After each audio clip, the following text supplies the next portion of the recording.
This is the Humanist Report with Mike Figueredo.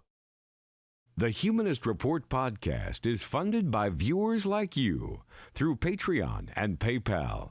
To support the show, visit patreon.com/Humanist Report or become a member at humanistreport.com. Now, enjoy the show.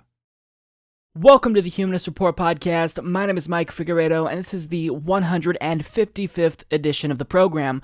Today is August 9th, and this episode is brought to you by our newest Patreon and PayPal contributors, and that includes Aaron Littman, Bruce Marmee, David Briggs, Frederic Johansson, Jason Borchers, Jason Counselor, Miko, Richard Jones, Rose Gomez, Sebastian Hesse, and Wendy Friedman. So thank you so much to all of these kind individuals. If you'd also like to sign up to support the Humanist Report podcast, you can do so by visiting humanistreport.com/support or check out patreon.com/Humanist Report. So on today's episode, Joe Arpaio became Sacha Baron Cohen's latest victim on Showtime's Who is America? Tommy Lahren demonstrates to all of us who the real snowflakes are, and it's not those of us on the left. A new Politico and Morning Consult poll on the 2020 election excludes Bernie Sanders and pretty much everyone except for Joe Biden. FCC Chairman Ajit Pai finally admits that the FCC, in fact, lied about a DDoS attack. Progressive congressional candidate Kaniela Ing's Democratic primary opponents were secretly co-opted by health industry lobbyists. We'll talk about that, and also a new study from the Australian National University finds that we're on the cusp of passing a climate change threshold that will lead to a runaway global warming effect. Cynthia Nixon slams the Democratic Party's primary rigging and corporatism, and finally on the program, we'll talk about the outcome of the latest round of elections and discuss how progressives fared. So that's what we've got on the agenda for today. I hope you guys stick around and enjoy the program. Politico and Morning Consult recently teamed up for a poll that they conducted in late July with nearly 2,000 registered voters, and they found that former Vice President Joe Biden actually is outperforming Donald Trump in hypothetical 2020 matchups by 7 percentage points. Now, what's the underlying implication when you see a headline like this? I mean, clearly, if Joe Biden is in the title, then obviously he must have performed better than other 2020 presidential contenders, like Bernie Sanders, like Elizabeth Warren, and even Kirsten Gillibrand and Kamala Harris. Now, here's what Politico says about the specific poll. Former Vice President Joe Biden leads President Trump by 7 percentage points in a head-to-head matchup, according to a new Politico Morning Consult poll. The percentage of Democrats who would choose Biden, 80%, was slightly higher than the 78% of Republicans who would vote for the president's re-election. The former vice president who ran for the White House in 1988 and 2008 has been floated as a 2020 contender, and Biden himself has said he's not ruling out a third try. So the overall implication is that since Joe Biden performed so well, 7 points, that's a pretty good lead, right? Since he performed so well in a head-to-head matchup against Donald Trump, then clearly he's got to be the front runner, right? Because if he's the one who is front and center of this article, then he obviously must have outperformed individuals like Bernie Sanders and Elizabeth Warren. However, there's something really peculiar about this poll that I found when I dived into the methodology and really looked at the questioning. This poll excludes Bernie Sanders. Excludes him. It excludes every other potential 2020 contender as well, including Elizabeth Warren and Kamala Harris. And what's interesting is that if you look at the poll itself, you'll see that Joe Biden does in fact lead Donald Trump by a 7-point margin. However, he actually performs worse than a nameless generic Democrat option who beats Trump by a 13-point margin, which implies that Biden isn't the best option to go against Donald Trump, even if they kind of made him the centerpiece of this particular article. But nonetheless, the title frames it as if Joe Biden is the frontrunner, when in actuality, that implication is wrong. Now, to be fair, the article does actually point this out. They state that he doesn't do as well as a generic nameless Democrat option. However, the problem is that we live in an age where people look at titles and they draw all the conclusions that they think they need from that title. They don't really dive into the details of articles. We all kind of do this. I'm guilty of this as well. So what's going to happen? Inevitably, the reason why we care about this is because individuals who are trying to shove Joe Biden down our throats, who are trying to make the case for Joe Biden, another corporate establishment Democrat, they're going to share articles like this. Look, if you want to beat Donald Trump, Joe Biden is the man to go up against Donald Trump. But that poll doesn't say how well Bernie Sanders or Elizabeth Warren would perform against Donald Trump.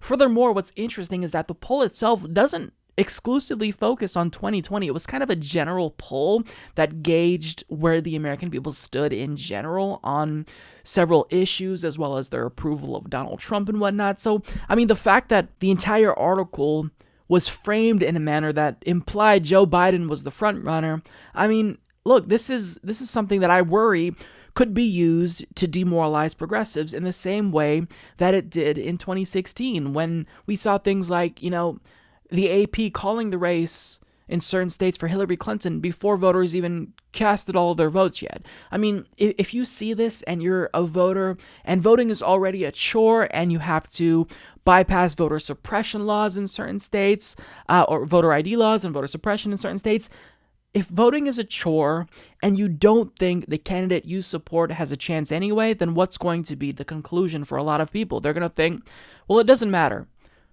Bernie Sanders isn't going to win anyway, so why come out and vote for him?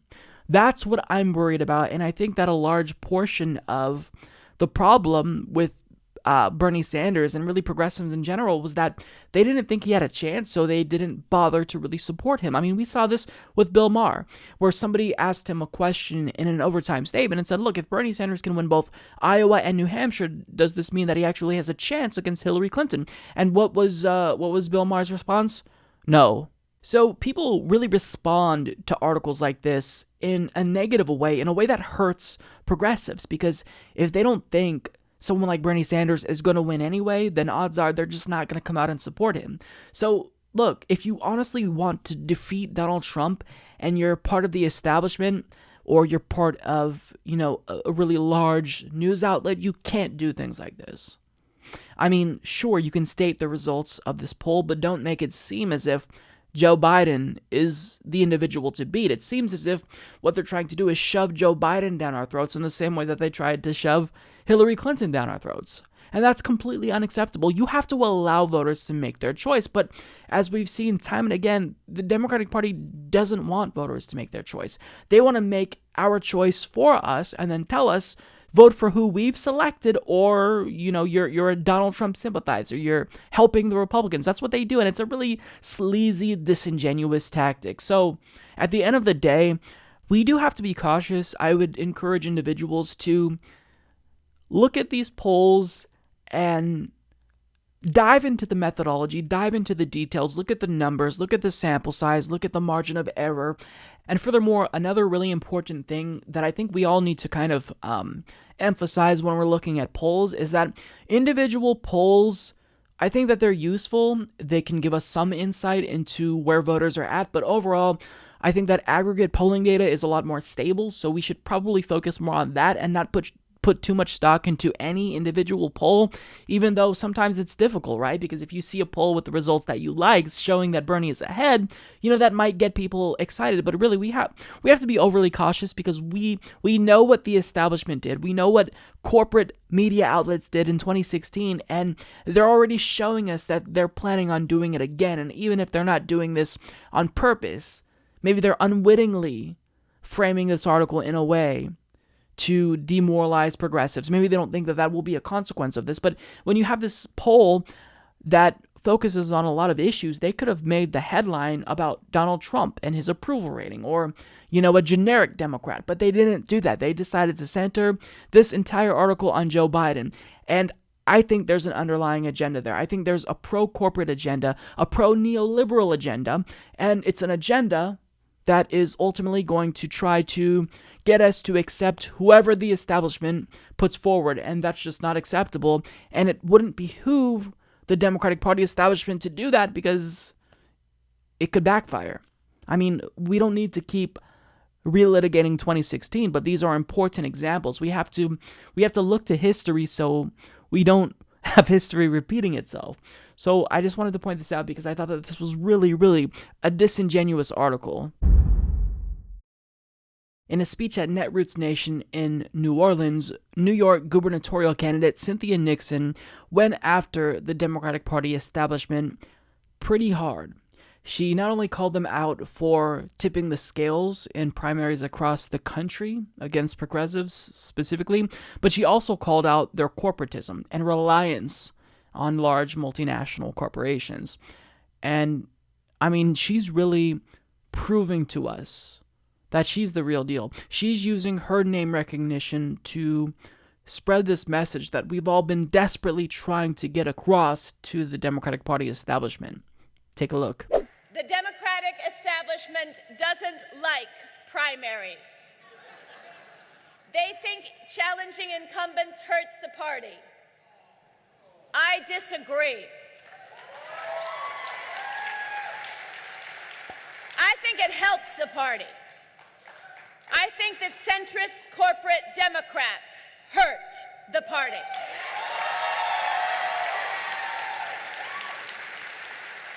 And I think they need to be held accountable. And I think the primary is the most effective way to do that. We are witnessing an incredible moment for the progressive movement right now. People are rejecting the status quo and establishment Democrats and a party leadership that is so often whiter and wealthier and more male than the party base. And that is why thousands of progressives all over America are running for office this year. Many of us are women, many of us for the first time. Because we have realized if we want things to change, finally, we are going to have to step up and do it ourselves. And this movement that we are building around the country isn't just about the next election. It's about offering a vision of the way things could work if only we had the leadership and the political courage to make that vision a reality. Because it can't just be business as usual anymore. We have to turn the system upside down. We have to uproot the broken establishment, and we have to usher in a new generation of leadership. We have to transform the Democratic Party into a vehicle not just for corporations, not just for Wall Street, but a vehicle for all working people in this country. And I'm tired of a Democratic establishment that meddles in primaries, that puts their thumb on the scale, that picks candidates based on nothing more than their ability to fundraise from big donors. I am tired of a Democratic establishment that warns candidates not to run on single-payer health care, that tells us we have to stop talking about abolishing ICE because it doesn't poll well.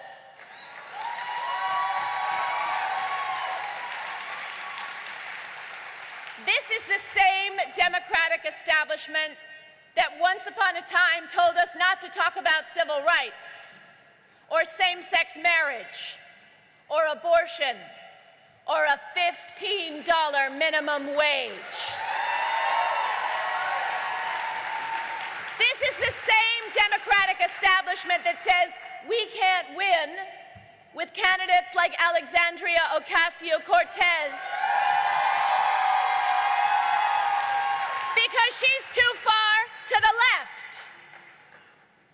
I have to say to them, please, please. Maybe you have forgotten, but I haven't forgotten, and the people in this room haven't forgotten what happened in 2016. A lack of moderation was not the problem. We tried it their way, and we lost to a racist extremist. If Democrats are going to win this year, it is not enough to just be better than Donald Trump.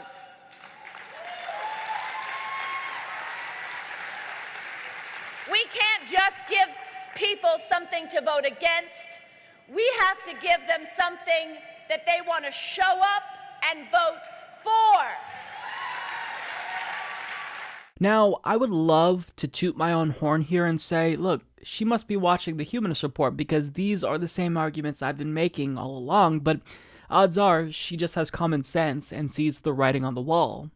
Centrism isn't going to win. I want to go to her specific quotes here because I think she makes excellent points that obviously I've stated before. She says, a lack of moderation was not the problem. We tried it their way and we lost to a racist extremist. Look, that's exactly true. Now, last week on the show, I talked about Mitch Landrieu, who claimed that radical centrism really was the party's ticket to victory in 2018 and 2020. But again, nobody is excited for radical centrism because radical centrism, it doesn't have a meaningful effect on people's lives in practice. It doesn't. It makes elites feel good because they can endorse milquetoast policies and not offend their corporate donors.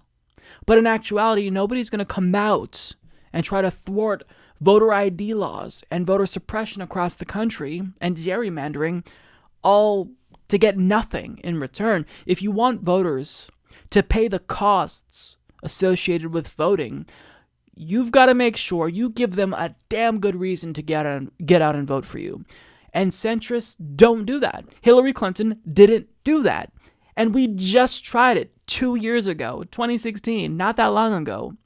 So the overall takeaway should be for every single individual who's rational, who thinks with their head and not their wallet, is that, okay, we tried centrism. We can never go back to that ideology. We have to embrace progressivism because clearly our base is leaving us and they're not, our plan to win over Republicans clearly is not working at all. I mean, what idiot, honestly, who knows anything about politics would try to win over the center at a time when we have hyperpolarization in American politics? Now, she also criticized the Democratic Party establishment for, quote, putting their thumb on the scale.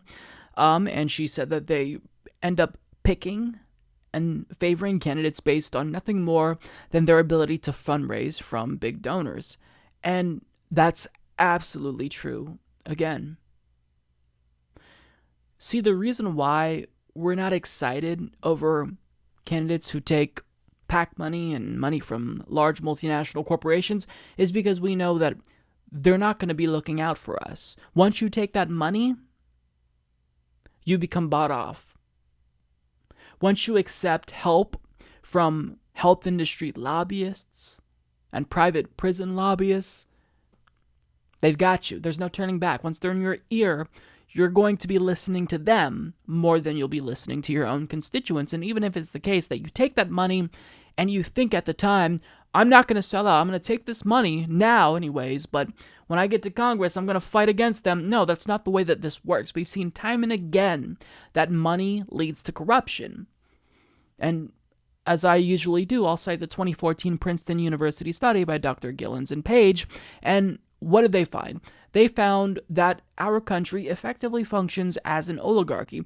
Well, when you look at policy outcomes preferred by normal Americans and juxtapose that with elites and business interests, you'll see that normal citizens have a statistically insignificant impact on policy outcomes, whereas elites and special interests, they actually do have a huge influence on policy outcomes. Now, can you guess why that is? It's because they're bankrolling these candidates. They're making their electoral success more likely by funding them. And it's just human nature to want to look out for the people that looked out for you and helped you out. So, I mean, they have to get it through their thick skulls that we're not going to tolerate pro-corporate candidates that they want to shove down our throats. These individuals within the Democratic Party establishment, they're not dumb. I don't believe they're dumb at all.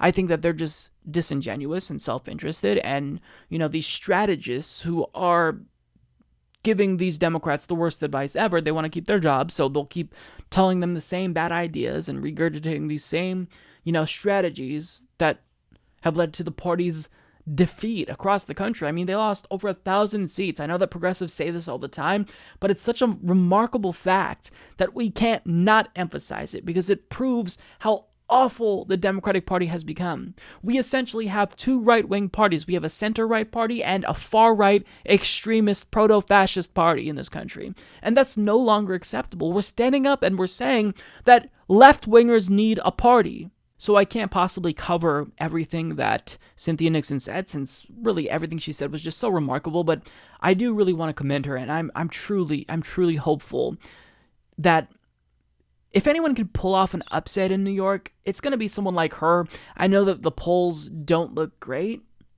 but at the same time, the polls didn't look great for Alexandria Ocasio-Cortez. In 2016, everybody thought that Donald Trump would lose, and Hillary was ahead in the polls by, a few digits, but nonetheless, she was ahead, and Donald Trump still won. So don't put too much stock into polls. If you're in New York, just get out and vote. If you truly want someone who's going to represent you, I think she's shown that she's the real deal. She's not taking corporate money. So we all know who she's going to represent: the people.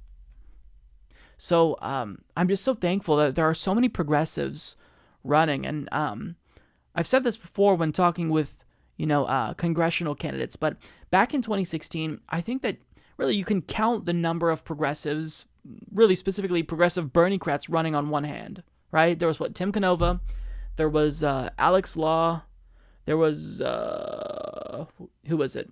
Olympia Snowe, Zephyr Teachout. There wasn't very many. But now, I can't even keep track of how many progressives are running. And that's a really, really good problem to have, because the fact that there are so many people running across the country, it really shows the power that progressives have, and the influence that we have. And it's because our ideas are so popular that they're common sense, right? To not be in favor of Medicare for all when it will cost less than our current for-profit system. You can't not argue in favor of that unless you want to look like a disingenuous prick.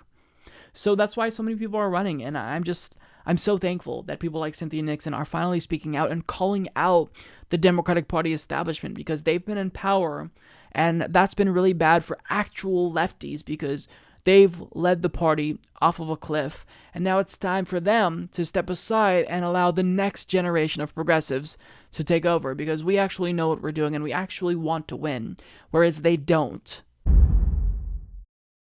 Lee Fang and Nick Serhay of The Intercept recently published a bombshell story that exposes several Democratic primary opponents to progressive Kaniela Ing, who are all vying to represent Hawaii's 1st congressional district. And how does it expose them specifically? Well, it shows how they were specifically co-opted by the health insurance industry in Hawaii. And it is absolutely nauseating. So getting to the details here, Hawaii's 1st district seat, which was vacated by incumbent Democratic Representative Colleen Hanabusa, who is running for governor, has attracted 6 serious candidates to the Democratic primary in this reliably blue district. According to documents obtained by The Intercept, at least 3 of the candidates took time out from their schedules to talk to a consultant dispatched by the Healthcare Leadership Council, a lobbying group that seeks to advance the goals of the largest players in the private healthcare industry. Now, the 1st district candidates working with the Healthcare Leadership Council, former State Senator Donna Mercado Kim, Hawaii Lieutenant Governor Doug Chin, and Honolulu City Council member Ernest Martin, are taking heat from their opponents for talking to an industry-friendly group, even as public opinion is increasingly rallying to positions opposed by giant healthcare companies. Democrats running in a primary election will say they support Medicare for all, but what do they say to lobbyists behind the scenes, said Kaniela Kaniela Ing, a state lawmaker vying for the 1st District seat on a Democratic Socialist platform, warning of Democrats who make progressive promises when campaigning but work hand-in-hand with industries when in office. We need healthcare champions, not puppets. One of the leading candidates has campaigned on a promise to crack down on overpriced pharmaceuticals and promote single-payer healthcare, but told the consultant dispatched by the Healthcare Leadership Council that he would maintain drug industry-friendly pricing policies and views Medicare for All with skepticism. The council, which spends over $5 million a year on industry advocacy and brings together chief executives of major health corporations, represents an array of health industries including insurers, hospitals, drug makers, medical device manufacturers, pharmacies, health product distributors, and information technology companies. So these are wolves in sheep's clothing. We have one individual saying explicitly that he supports Medicare for All, but behind closed doors, he's telling these healthcare lobbyists, I'm actually skeptical about Medicare for All. And furthermore, I would make sure that we don't do anything about overpriced prescription drugs. What a disgusting, self-serving individual who is literally lying to people to get elected. I mean, if you know that you can't really make it through a Democratic primary without unequivocally endorsing Medicare for All, what are they doing? Instead of actually adopting that position and firmly believing it, they're not really going to fight for it. How despicable, how disgusting is that? This is why I always say you've got to follow the money, right? If somebody says that they support Medicare for All, you can't really believe them if they're taking money from pharmaceutical companies or health industry lobbyists, because at the end of the day, they're always going to fight for the individual who helps get them elected or who they think helps them to get elected. And that's the individuals who are bankrolling their campaigns. So this is nothing more than co-optation. It's nothing more than corruption. And I'm really glad that there's someone in the race like Kaniela Ing who has the guts to call them out, because this is despicable. He called them puppets, and he's absolutely right. They are nothing more than puppets, and this is something that we're going to have to become increasingly aware of, because when you look at DNC Chairman Tom Perez, he's clearly co-opted the language that progressives use when talking about issues like Medicare for All. When he talks about healthcare, he says, we believe as Democrats that healthcare is a right and not a privilege. But if you ask him, do you believe that healthcare should be free at the point of delivery? He dodges the question. So they're saying that they think healthcare is a right. Other Democrats, who are corporate Democrats who are currently running for Congress, are saying this as well. But in actuality, they just believe access to healthcare is a right. So since they believe in access to healthcare, which I don't even know what that means, since they say that, I think that semantically they have enough wiggle room to where they can kind of say, well, look, since I think access to healthcare is a right, it's a right. Healthcare is a right. You know, they make that logical jump when they don't have the credibility needed to make that logical jump. So when I saw this, I was honestly disturbed, because individuals in this country currently who don't have health insurance, if they have a medical emergency, we all know what happens to them. They die or they go bankrupt. And these people who are running for Congress to represent their constituents are perfectly fine with people dying or going bankrupt or not being able to afford their prescription drugs, all because they want to appease these rich health industry lobbyists and pharmaceutical companies who profit off of fucking us over, who profit off of ripping off Americans. I mean, it really doesn't get any more despicable than that. It doesn't. I would actually take this a step further and say that what they're doing here in lying to constituents, it's actually more disgusting than Republicans. They're worse than Republicans, right? Because at least Republicans tell us, I don't believe in expanding healthcare. In fact, we want to repeal Obamacare, so they want to fuck you over more, right? But they'll tell you that. These Democrats are saying, vote for me, I support Medicare for All, but behind closed doors, they're promising health industry lobbyists, this particular lobbying firm who spends $5 million a year, that they're not with us, they're with them. It's absolutely despicable. Now, I do want to state that I actually interviewed Kaniela Ing last week, and he spoke out against this, and he explained how the Healthcare Leadership Council actually tried to reach out to him as well, but he was the only candidate principled enough to reject what they were trying to offer him, because it's really easy to become corrupted if winning requires you to take a large amount of money from sometimes despicable characters, but he stayed principled and he rejected their money because he actually truly believes in Medicare for all. He believes that healthcare should be free at the point of delivery, and that's really, really important. Now, I wish I could show you the interview that I did with him, but unfortunately, there were some technical difficulties and I was not able to export that file out. So I was so disappointed because it was a fantastic interview, and Kaniela Ing is actually one of the progressives that I'm the most excited for, because when I talked to him, we talked about really progressive issues, canceling student loan debt. We talked about universal basic income, which he supports. So I couldn't wait for you guys to see it, and then of course, it gets fucked up because when it comes to technical difficulties on the show, I've had every single one of them possible lately, so I was really disappointed, but I still, the overall goal in interviewing people like Kaniela Ing is to let you know that these are very progressive candidates who want, need, and deserve your support, quite frankly. So I'm not going to end this without making a pitch for Kaniela Ing. If you can support him, visit his website. And do what you can to get the word out, because this is someone who really is the real deal. If you want a true progressive that actually will fight for Medicare for all, you're not going to find a better ally than someone who rejected potentially thousands of dollars in support from health industry lobbyists. You're not going to get a better ally than that. He is truly principled. So I still do want to get the word out, and I will leave you with this video, which is an ad produced by the people who made the great ad from Ocasio-Cortez.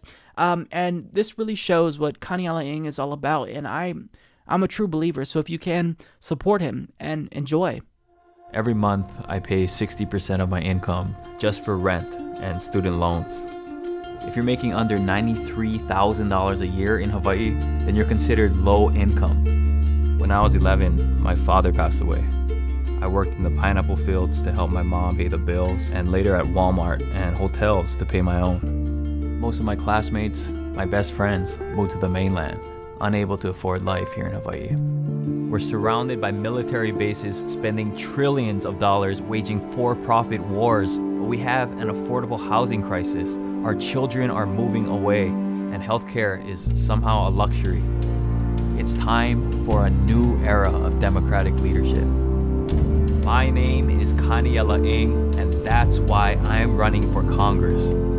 It's easy to blame Republicans, to blame Trump for our problems, but we have to look in the mirror. Who controls our state? Who's controlling our party? The people of Hawaii demand housing for all, Medicare for all, a Green New Deal, free college and student debt cancellation now. The majority of people in Hawaii and across the nation support these ideas, but big donors don't. I'm the only candidate in this race who isn't taking corporate money.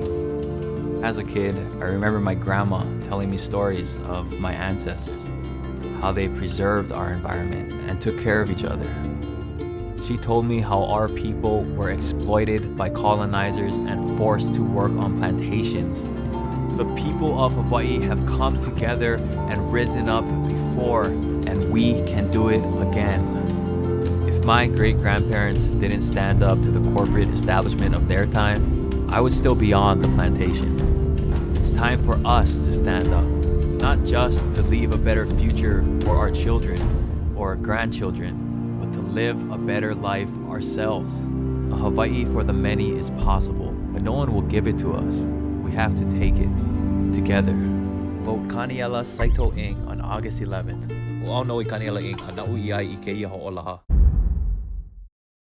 So on the latest episode of Who is America, featuring Sacha Baron Cohen on Showtime, the trend where he is able to dupe over some of the most craziest right-wingers the Republican Party is able to offer continues. Now, as you'll see, I think there may be a correlation between craziness and how easy they are to dupe, because you got another crazy right-winger on this week, and that individual is former criminal sheriff of Maricopa County, Arizona, Joe Arpaio, and Sacha Baron Cohen got him to come on a fake YouTube-esque unboxing show for seemingly no good reason at all. I mean, I don't know why he agreed to this appearance, but nonetheless he did.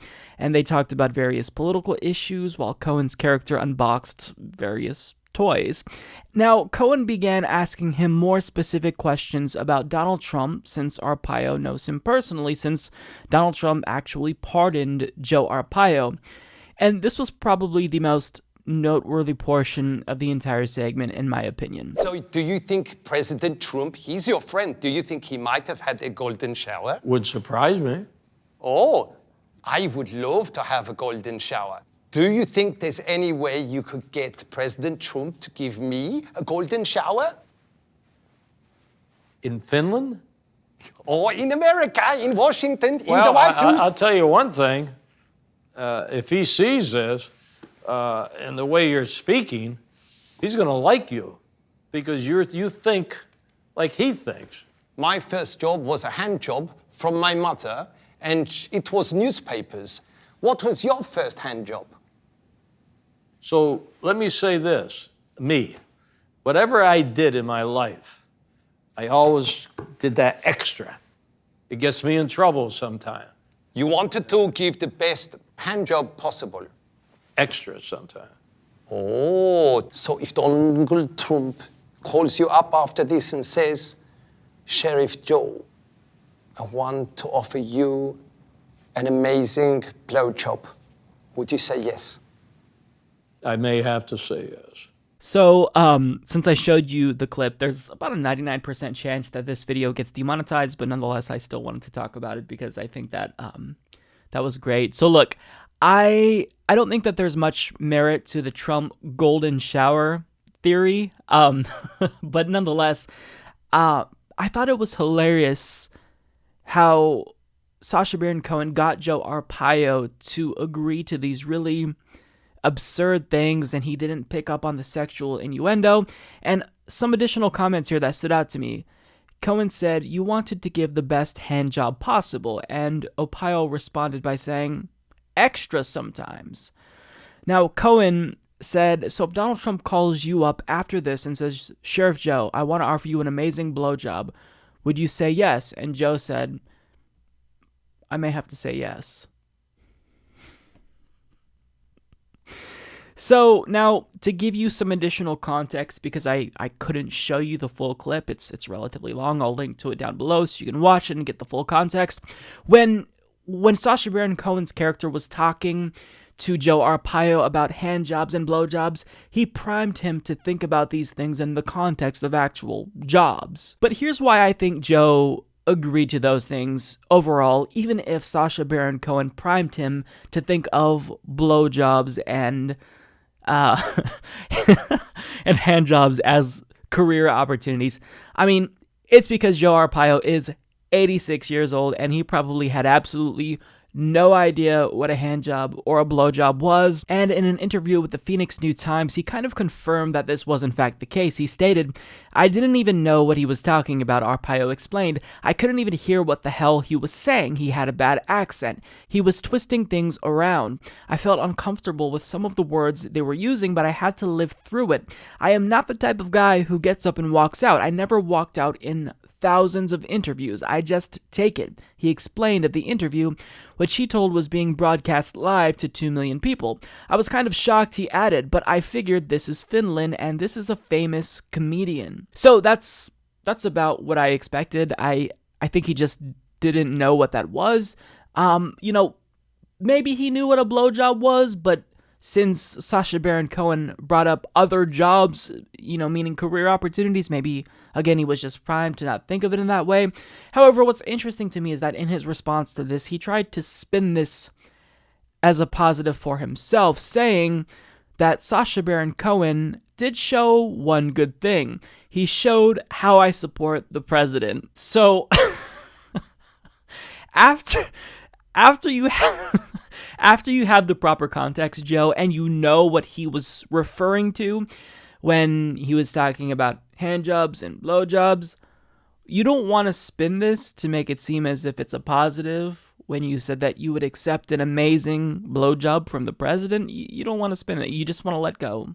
You want to walk away. You want to take the L on this one, Joe, because there's absolutely no way you can spin this to make you not look like a naive idiot. Now, understand that if this was just any old person who he was duping into saying that he wants a hand job or a blow job from the president, I would think it's cruel, right? But since this is Joe Arpaio, someone who is egregious, because Joe Arpaio is who he is, because he was found guilty for racial profiling, because he's just a disgusting individual, I don't feel bad about him being fooled by Sacha Baron Cohen or being made fun of by Sacha Baron Cohen, because these are individuals that they don't care at all about marginalized communities. They don't care about the suffering that their policies caused. They don't think about that. They just think, look, I'm anti-immigrant, I have an agenda, and the means justify the ends.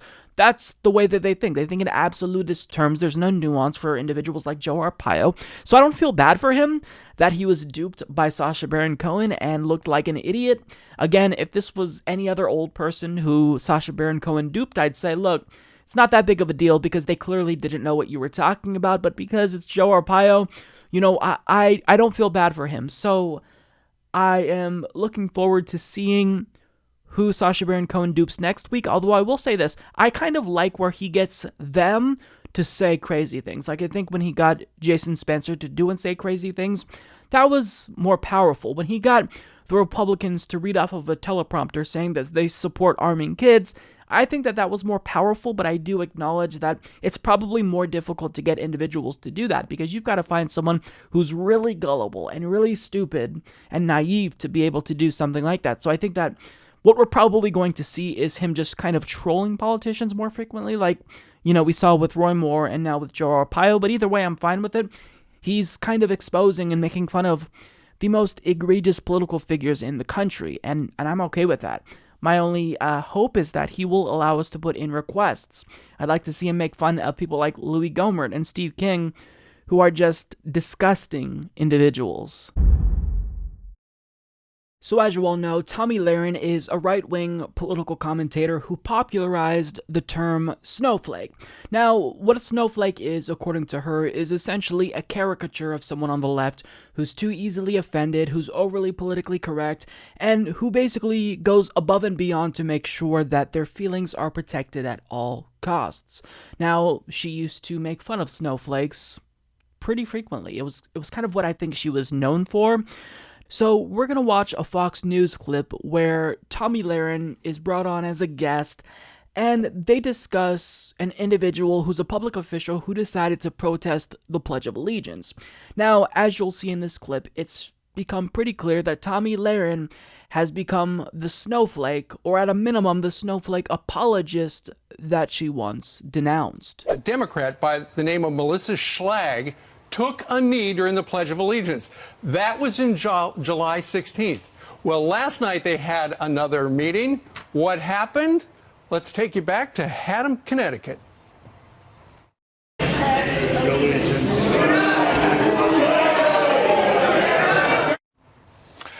They were booing him. They got yelled at. Did you see the girl in the back? She came around the table to see if her colleague was going to. The cameras everywhere. They also had veterans in the audience just scream at her to stand up, telling their personal stories and how offended they are. It doesn't seem to bother her. She's against the flag and the Pledge of Allegiance in particular. Well, in particular, she's against Donald Trump. We have some of the reaction from some of the people who were there last night. Let's play some of that. What are you thinking when you kneel down to the sacred Pledge of Allegiance, that what those people died for gives you the right to do that and disrespect them? I think it was great.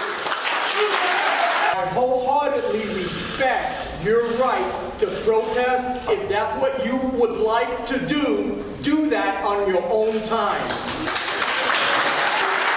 Kneel and turn your back on that flag. You turned it on half of this town. A lot of the folks in Haddam would like to see her resign. She has said she would not. Yeah, she has no plans to seek a higher office, she says. She has received harassment and threats over her protest and calls for her resignation. So is this about freedom or is this about disrespect? Tomi Lahren is a contributor, up early for us or out late, we're not sure. Tommy, what's your reaction to the reaction? The reaction I find heartening. Well, the citizens of that town really said it better than I ever could, and you could see their emotion, you could see their patriotism, which is something that I personally love to see. I think what she's doing is disrespectful. I think also we have to remember that just because she has the right doesn't make her right. And it also doesn't mean that she's going to be shielded from criticism. She's choosing to do this. She's choosing to disrespect the flag. Clearly, veterans in the crowd feel that she's disrespecting them, and she deserves to be called out for it. So, I mean, when you see that, it's clear that the right is being openly hypocritical. They're flaunting their hypocrisy now. I mean, listen to this quote from Brian Kilmeade. He said, "They also had veterans in the audience just scream at her and stand up telling her their personal stories and how offended they are. It doesn't seem to bother her. She's against the flag and the Pledge of Allegiance in particular." Now, when you hear that quote, does that not sound like a prototypical snowflake that Tomi Lahren would denounce? I mean, if you remove this particular issue from the context and you apply someone being offended to any other issue, she would make fun of them and call them a snowflake. But in this instance, since in an issue that she's personally offended by, well, she didn't tell Brian Kilmeade that they were just being snowflakes or that he was being a snowflake. No.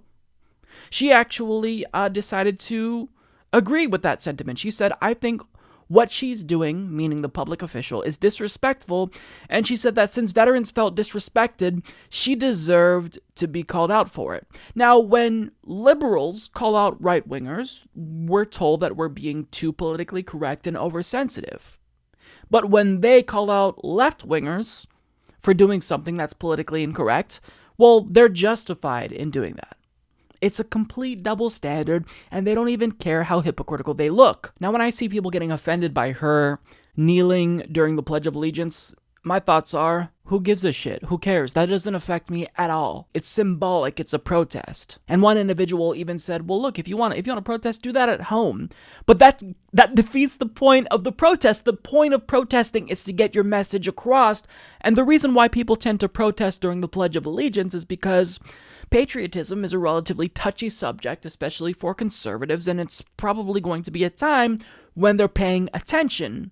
Hence the reason why people tend to protest during the Pledge of Allegiance. But look, in this next clip that I'm going to show you, we kind of get to the crux of their outrage, and they ultimately chalk her protest up to a disrespect for veterans. And as I'm going to explain afterwards, what they're trying to do is change the conversation. So it's not about protest, and it's about her hating veterans or disrespecting veterans. It's hard really to watch this, in my personal opinion. We've been watching all of the remains that are in caskets coming home to America. Families have been without their loved ones. They made the ultimate sacrifice. We had a guy on the show the other day who said he didn't see his dad after he was 4 years old because he was missing in action. And dad never came home. Doesn't have answers. So, I mean, when you hear these stories and then you see people kneeling for the flag, knowing what our servicemen and women have done for this country, I mean, to me, it's just so sad. It's sad and it's really disheartening. I think you hit the nail on the head there, because we have so many Americans that have fought and died for this country. And it just shows that there are some, usually on the Democratic side of the aisle, that their disdain for this president is greater than their love for this country. And I think we need to remember that whatever their issue is with this president, whatever their issue is with this administration or Republicans or Trump supporters, it shouldn't trump, if you will, their love of this country and their respect for those who have fought and died for this country. Why that has become something the Democrats have embraced is beyond me. I don't understand it. Why is patriotism not something that all Americans believe in? You can dislike this president and his administration. You can also use the other 23 hours and 58 minutes in the day to show that disdain for this president and this administration. You don't have to use the anthem. You don't have to use the Pledge of Allegiance. So that to me was so disingenuous, because clearly she was creating a straw man of her opponent's argument. She didn't care to figure out why this individual was actually protesting during the pledge. She just applied what she thought the protest was about, and she chalked it up to her disrespecting the troops.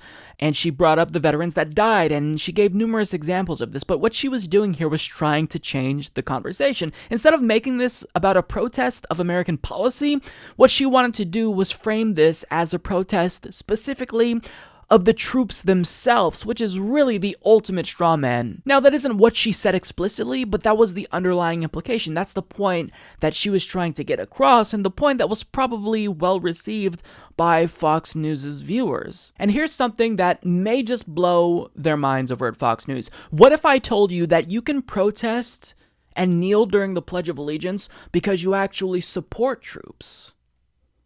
I know, shocker, right? What if your protest during the Pledge of Allegiance is specifically due to your aversion to war and U.S. imperialism, and you don't agree that we should keep sending American troops overseas to die in never-ending unnecessary wars for no good reason whatsoever? What if she was protesting in favor of the troops? That would be incredibly justifiable. And think about this. If you believe our veterans fought and died for our freedom, wouldn't the next logical assumption be that that freedom is also extended to our right to protest the flag? I mean, the logic doesn't even make sense by their own standards. It wouldn't make sense for a veteran to say, look, I went overseas, I fought for your freedom, but that freedom ends at your right to protest the flag. That's a freedom that I didn't fight for. I mean, their argument doesn't make sense. They don't have an argument, which is why they have to strawman, and they have to try to tug on the heartstrings of their viewers in order to cultivate sympathy for their bullshit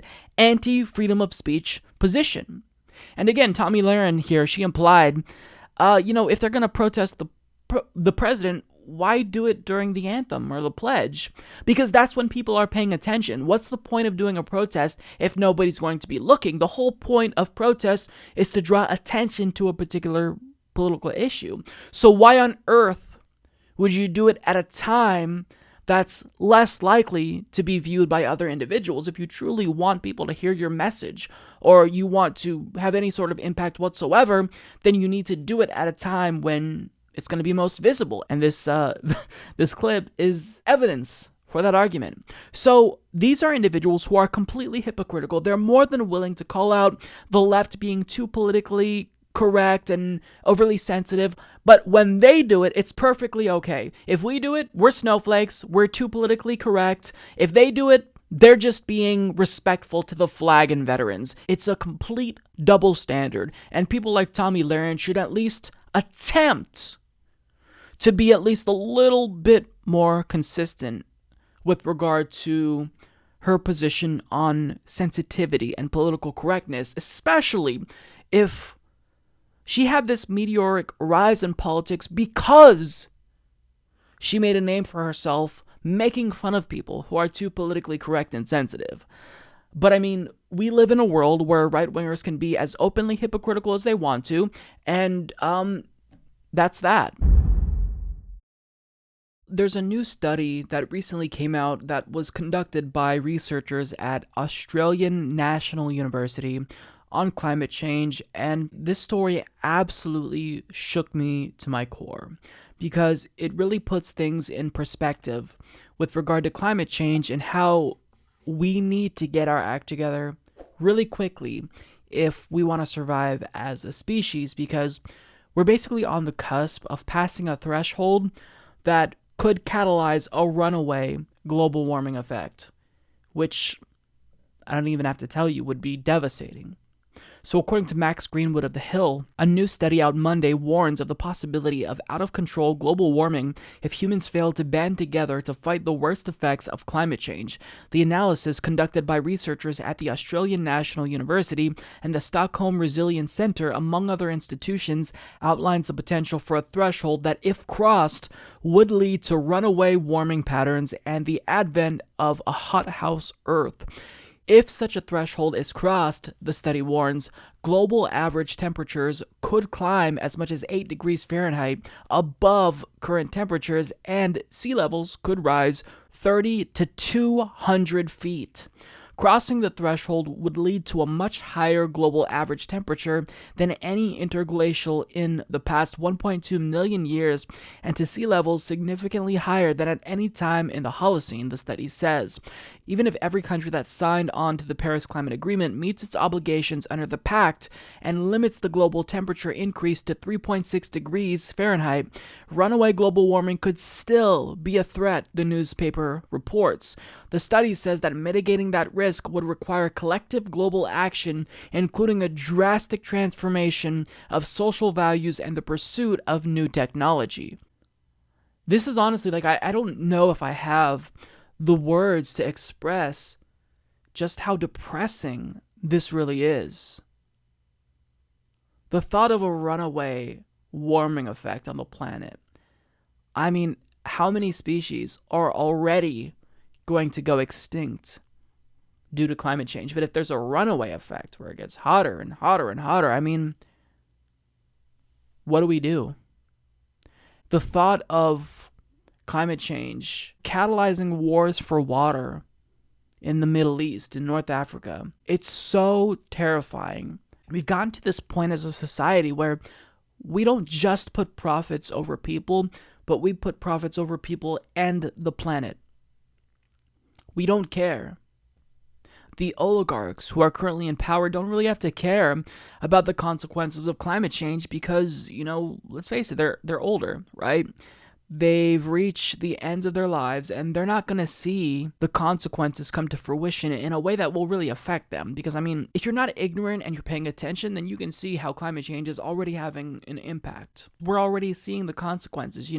We're seeing extreme weather patterns, hotter averages every single year. But since, there's no really extreme consequences, since, parts of Florida aren't underwater yet, they can kind of turn a blind eye to it. And also, if you're really wealthy, you're kind of shielded from the consequences of, these types of catastrophes that normal Americans otherwise have to deal with. So I honestly, I don't know that Americans or really humans can come together to fight off the threat of climate change. I think there's going to be a point where, as a species, we're no longer going to be able to just brush it aside. We're all going to have to come together. But my worry is when we all do come together, inevitably, I think, will that point be too late? And increasingly, the answer to that question is seemingly yes, it will be too late. So I've kind of been an advocate for not just tackling climate change mitigation, but adaptation as well.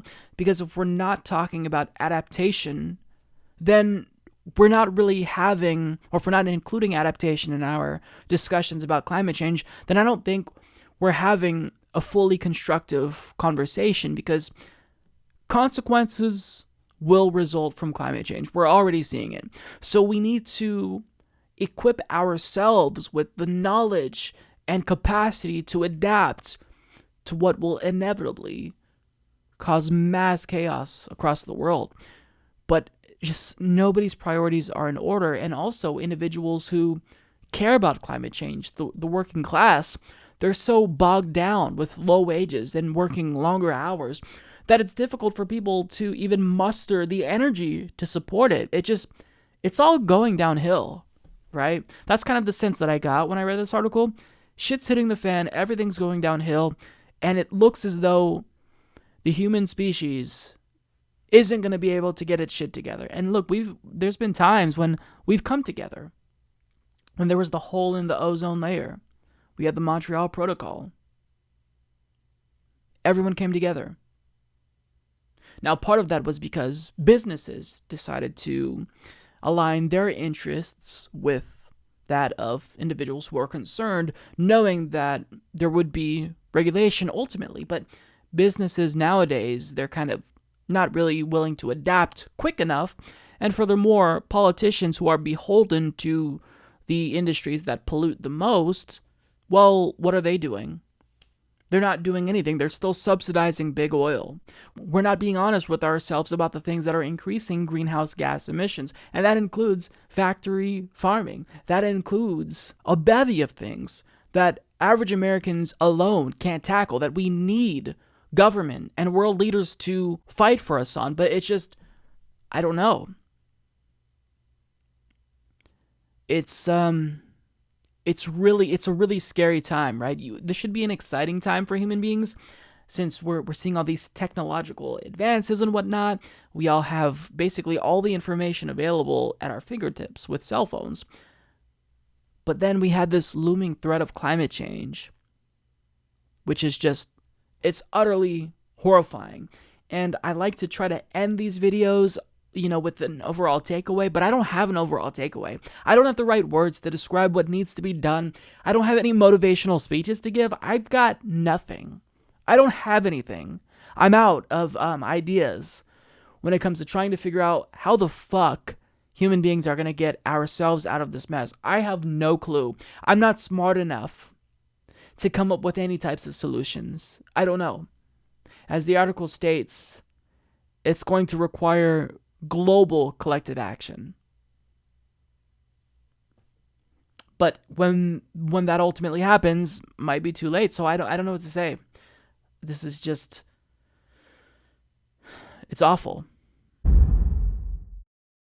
FCC Chairman Ajit Pai is finally forced to admit what was obvious to every single person in America, with the exception of himself, that there was never a DDoS attack on the FCC.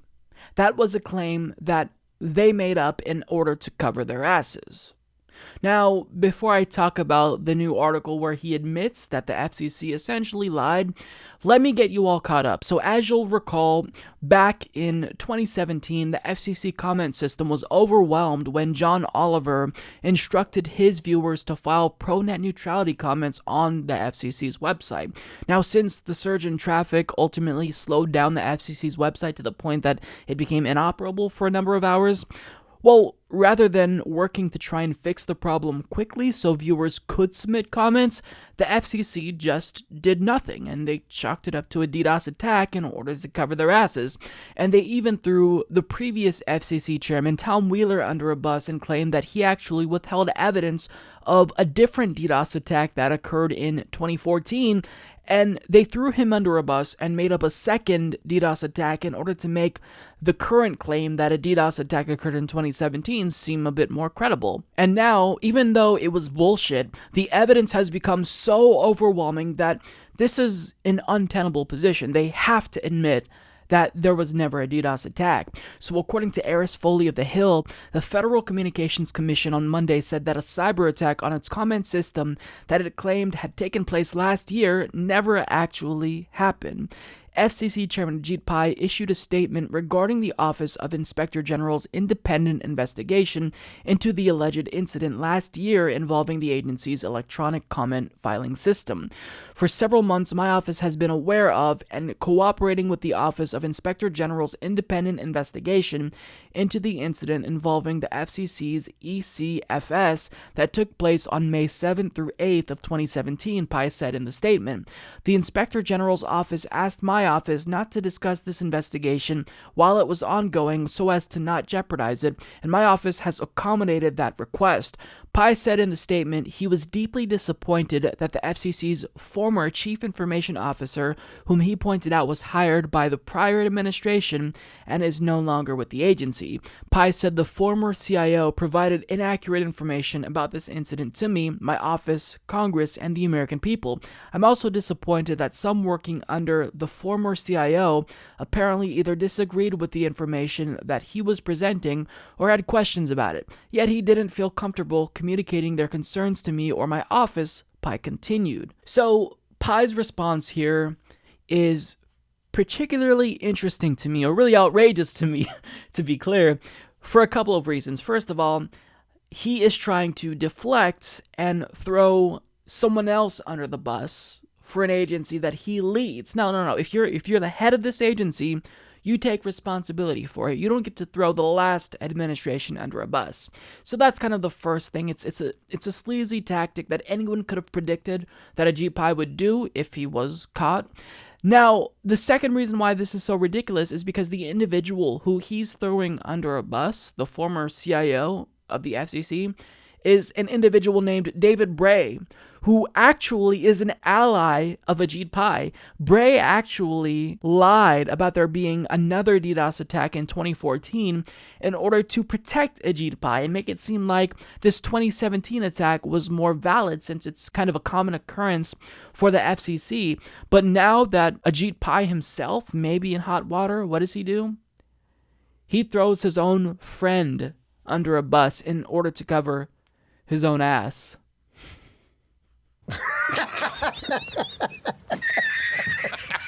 I would have expected Ajit Pai to maybe go a little bit further to defend someone who was covering his ass, but instead just takes him, pushes him right in front of a train.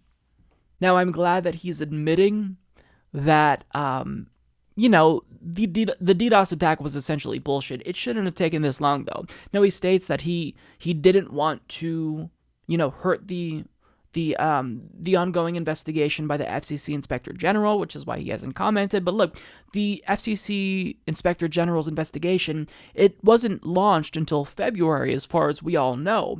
Now, it was obvious to all of us with a brain long before the FCC Inspector General's independent investigation that this was complete bullshit. It was a made-up claim in order to cover their own asses. So it's funny that he's using this as an excuse to cover his ass when we already knew the truth all along, because it was clear that when you have a system that is flooded with comments, it wasn't a DDoS attack, it was just a lot of people going to the website. That was fucking obvious.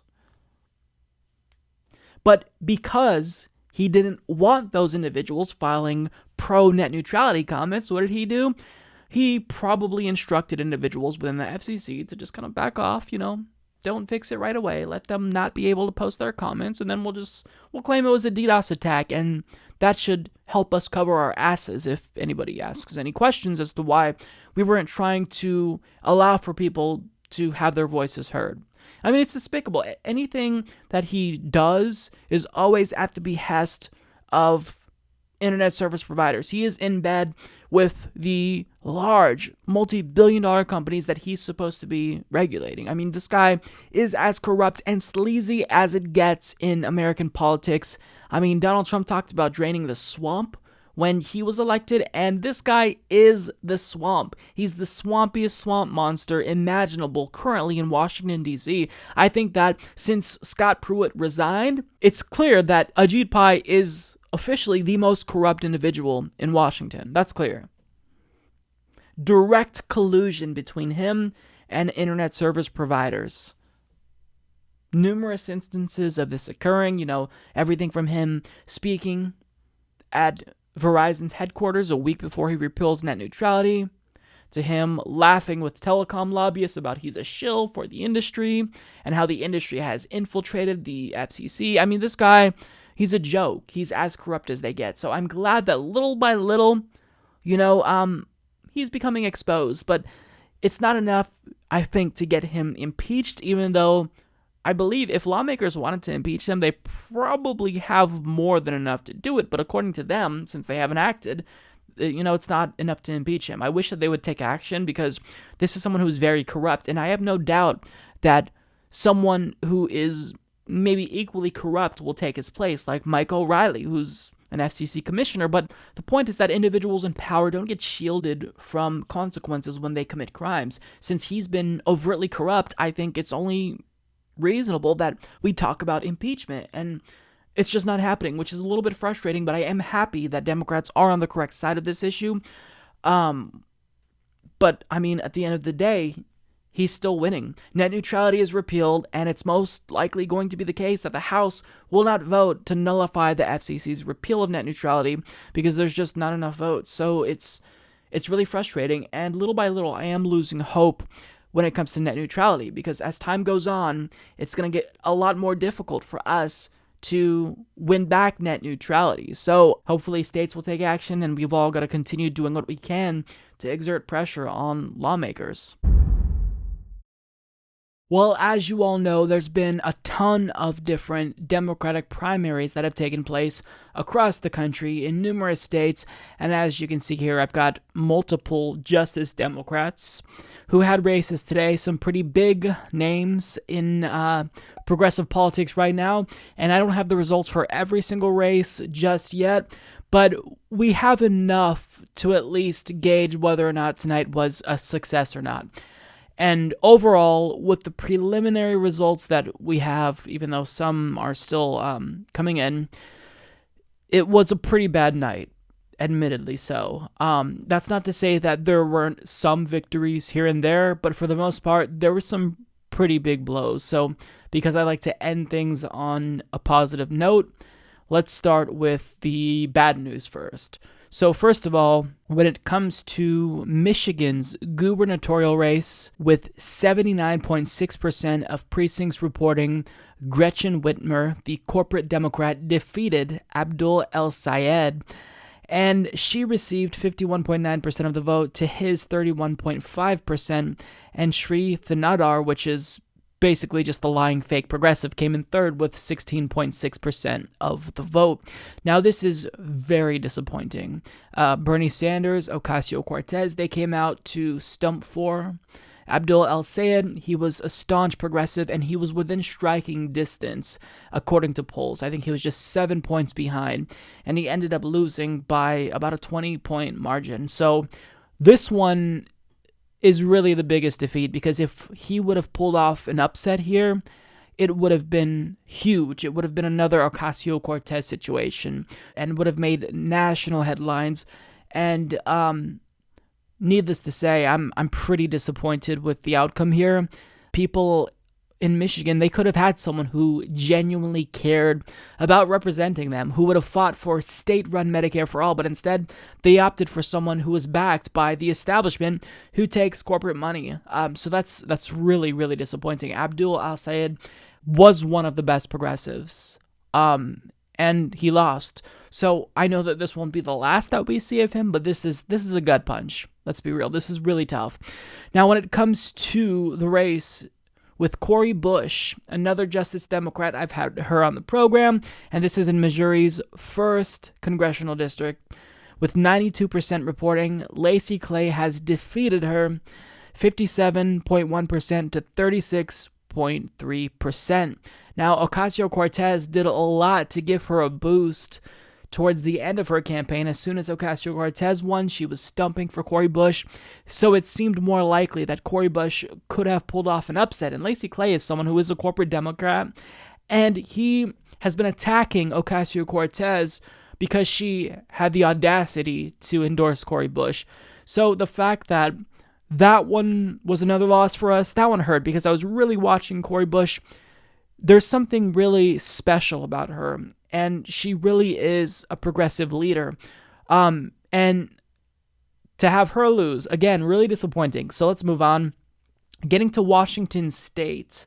Now, a little bit of context. Washington State has jungle primaries. It's kind of like California's primary system, where the top 2 vote getters in either party heads to a runoff. So you could have 2 Democrats, you could have 2 Republicans, you could have a Democrat and a Republican. So all that progressive Democrats in this state needed to do was come in second, and they would advance to the general election in November. So there were 3 progressive Democrats running. There was Sarah Smith, Dorothy Gasquet, and Tamborine Borelli. So when it comes to Tamborine Borelli, she was running as an independent against Denny Heck, and she was challenging him because, 1, he's a corporate Democrat, and 2, he refused to actually represent his constituents and won't even co-sponsor H.R. 676, the Medicare for All bill. So in that race, District 10 of Washington, with 69% of precincts reporting, Denny Heck comes in first with 59.7%, and Republican Joseph Rumbles came in second with 31.4%, although Tamborine Borelli, she did come in third with 4.6% of the vote, which is actually pretty high, considering she decided to run outside of the Democratic Party, which is really bold of her. It's certainly brave, and I commend her for it, but she ran a fantastic campaign. Again, another phenomenal progressive that I hope to hear more from. And when it comes to Dorothy Gasquet, with 100% of precincts reporting, she unfortunately did not make it to the runoff. She came in 5th place with 4% of the vote, which is another gut punch. So I know I said that there's some good news. We'll get to it, but it's a tough night so far. Now, there's a teeny tiny shred of hope in Washington's 9th district with Sarah Smith. Now, by the time you see this, that may change. Either all hope is lost, or we're still hanging on.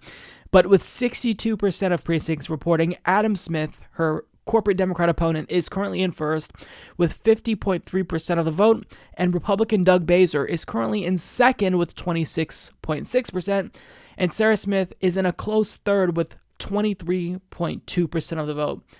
So she's so close. And if she can hang on, she could advance to the runoff and then still continue to challenge Adam Smith. But it's currently not looking good. And she, again, one of the best progressives running. So this is really difficult. So Sarah Smith I just had her on the show again. She's been on my program 3 times. I believe in her. So to see that she has not likely advanced, that's a tough pill to swallow. Now, getting to the little last bit of bad news, I guess you can say. So there was a special election in Ohio's 12th congressional district between Republican Troy Balderson and Danny O'Connor. Now, I was not paying attention to this race because I didn't have much hope. I knew it would probably be close from what I gathered from the race, but Danny O'Connor is a really, really shitty candidate. Let me just be frank. He's horrible. He's a corporate Democrat. He's against Medicare for all, and one of his priorities, if you check his website, is to basically work with Republicans. He wants to, quote, find common ground with Republicans. I will work with congressional Republicans. I'll work with President Trump.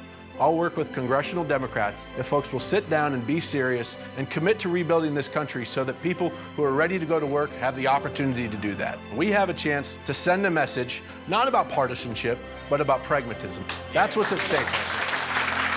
I'm Danny O'Connor, and I approve this message.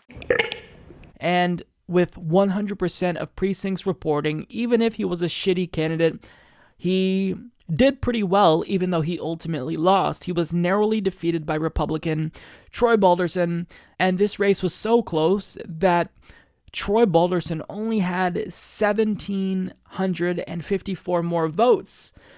But as you can see there's a Green Party candidate who got 1,100 votes, and if you check Twitter, he's already being blamed as a spoiler, even though the math doesn't add up. But I think it's clear that Danny was just a pretty shitty milquetoast candidate. I think this is another one of those instances where the Democrat didn't excite voters, and just a little bit more excitement. And he could have pulled it off, but he was a shitty candidate, awful candidate. So that's not surprising, but it's still bad news nonetheless, because I'll take a corporate Democrat over a Republican, but I'm not going to be excited or enthusiastic even a little bit. So now that we have all the horrible, horrible bad news out of the way, there is some good news. There's some pretty big wins to hang on to. So when it comes to the state of Missouri, they actually became the first state in the country to vote to repeal an anti-union right-to-work law. This is fantastic news. When you put the policies up for a vote, or you go issue, by and large, voters are progressive, and this it proves our point even further. So great news there. Now, when it comes to candidates, so James Thompson, running in the 4th Congressional District of Kansas, with 100% of precincts reporting, he actually defeated Laura Lombard in a landslide victory, 65.3% to 34.7%. Now, he ran before as a progressive. I was very enthusiastic about his campaign. He ran again, got the backing of Bernie Sanders, Ocasio-Cortez, Justice Democrats, Brand New Congress, and he pulled it off. This is great news. This is a very strong firebrand progressive. So take this win. This is important. Another win in the 3rd Congressional District of Kansas with 21% of precincts reporting. It's still early, but Brent Welder is leading Sharice Davids by 6 points. So this is good news. Again, with 21% of precincts reporting, we do have to be cautiously optimistic, but for the most part, looks like he's going to pull through here. Now, a surprise upset in the state of Michigan in Congressional District 13, which is a special election to fill John Conyers' seat. With 85% of precincts reporting, Justice Democrat Rashida Tlaib is currently leading. So we don't know for sure if she's going to pull this off, but it's very, very likely that she is on the path to an upset. So by and large, we lost a lot of progressives, but at the same time, not all is lost. There's some good news. Certainly wasn't as good of a night as the June 26th primary was, of course, when we had Emily Sirota, Ben Jealous, Ocasio-Cortez all win, but at the same time, it was still, we had some good wins tonight, right? But we lost a lot of good progressives.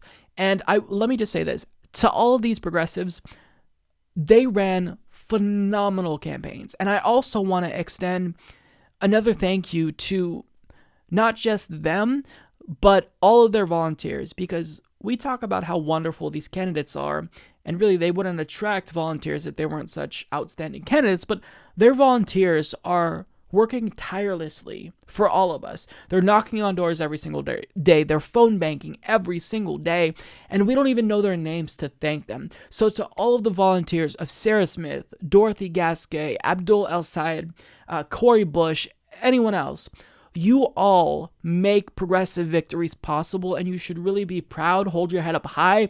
Don't think that you did anything to lose or that you didn't work hard enough. Understand that every single race with the progressive who's not taking corporate money is going to be an uphill battle, because 9 times out of 10, big money is going to win. It's going to prevail, and the progressive will lose. But at the same time, you guys ran amazing, amazing campaigns, and do not ever doubt for a second that you didn't work hard enough or that we all think you didn't do enough, because you guys were excellent. It didn't pan out for us this time, but we can try again. And like James Thompson, maybe the second time around you could prevail. So look, let me just say this now to the candidates. You all are so inspirational and amazing. Don't go away. Keep talking. Keep being leaders in the progressive movement, because we need your voice. It's crucial. We need more progressive leaders. And I think that you all are excellent. So I hope to see more of you guys. So look, let's not try to be too down on ourselves.